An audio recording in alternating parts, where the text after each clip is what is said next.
ভাই আমি রেডি। কোথায় যাবি? কেন প্রোটেস্টে যাব? তুইও চ। তাতে আমার কি লাভ? কি লাভ মানে?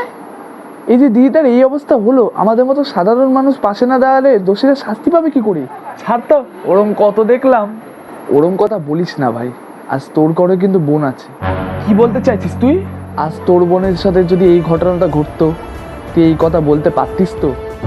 তোর বোন শুধু তোর বোন নয়, আমাদের সবার কারোর মেয়ে, বোন বা দিদি।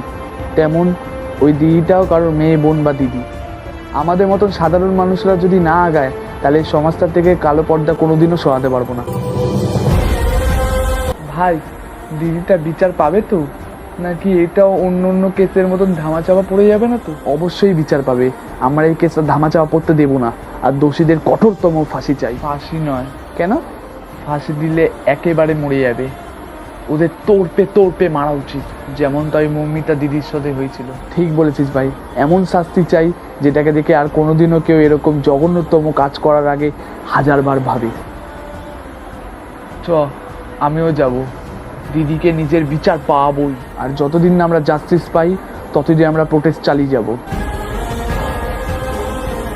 We want justice.